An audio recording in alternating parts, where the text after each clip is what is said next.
Hey there, Rebus Forever here. This video exists mostly because I needed to test some new software and hardware in the form of a capture card and the professional version of Vegas, which I ill-advisedly bought whilst it was on sale after missing it a few times. I have a buddy into sort of fantasy mythical creatures and who generally didn't dislike the aesthetic of the Lizardmen, so I thought I'd show off some more ridiculous stuff.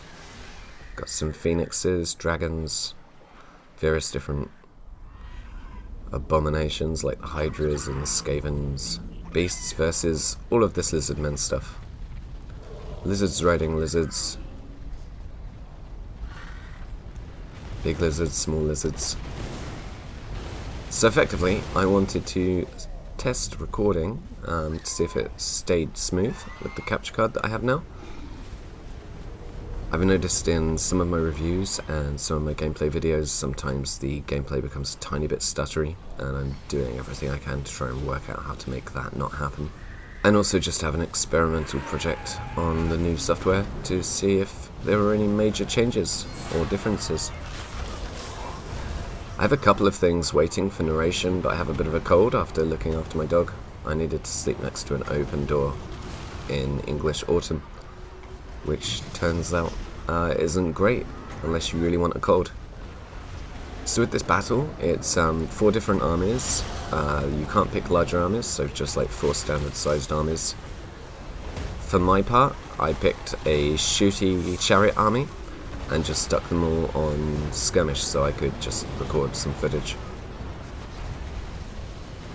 I'll have a leader that's not doing very much magic, but I thought that was the best way to try and make it as balanced as possible and allow me the freedom to do nothing.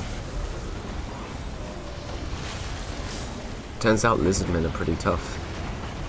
It's not just something they say in the codex. When I was picking the units for this battle, my main consideration was just a wide range of different beasts and large monsters, and then maybe like a couple of units of basic cavalry or infantry that were a bit unusual, and then just a couple of units of whatever to make up the points deficit. The lizardmen really can take a hammering. There is one army made up almost entirely of carnosaurs, so that will probably pay off. Well, for the lizardmen anyway. At the moment, I think about 50 hours into Total War, Warhammer 2. A lot of that time has been spent fiddling around with recordings and such, trying to make that work. But I feel as though I've sort of barely scratched the surface. It's, I think, a much more satisfying game based on my one campaign playthrough thus far than the first game. Really looking forward to the worlds being combined. It might have become apparent to the casual observer that this is all a bit of a mess, and it's quite difficult to tell what's happening. All in all though, if you look at the units that are running away from the fight, mostly they're not lizards.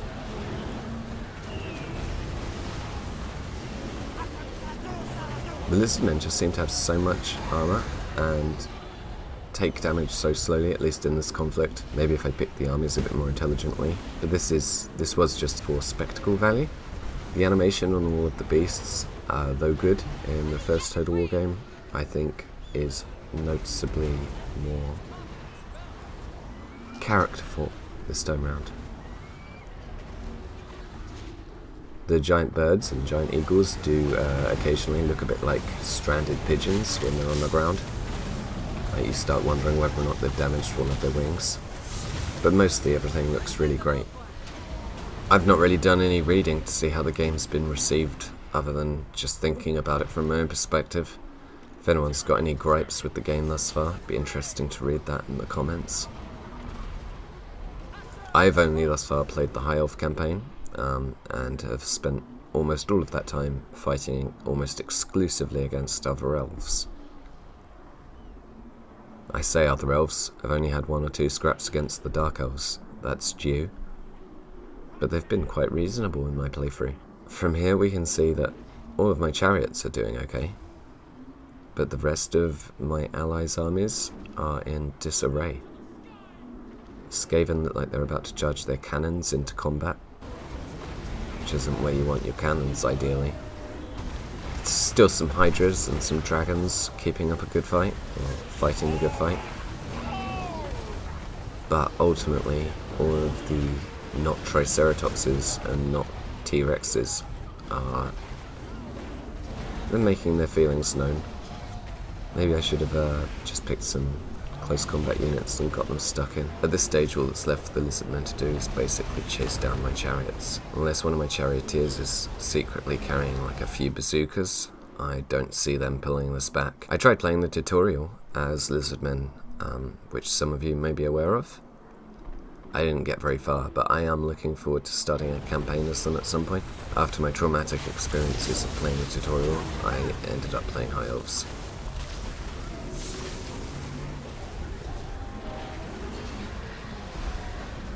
I need to get some time in with each of the races introduced in this expansion, and I'm going to call it an expansion, before the combined map thing happens, and then all of a sudden there's like 15 races to choose from. So far I've enjoyed all the time I've spent with Total War 2. My only real criticism is that it wasn't part of the main game, and wasn't half price, but I guess there's probably some sort of economic argument for why that couldn't have been the case. I haven't tried online at all, whatsoever. But yeah, as the conclusion to this battle becomes more and more obvious, it's probably time for this video to come to some sort of close. So thanks for watching my little experiment. Let me know if you did think that anything was smoother, or if there were any sort of criticisms with the quality or anything like that compared to the past. As soon as the code shifts, I will do more of the 1 minute-ish reviews, so, you know, as usual, try not to unsubscribe till then. And if there's anywhere clever that you can think of sharing any of my reviews, do so, because YouTube doesn't.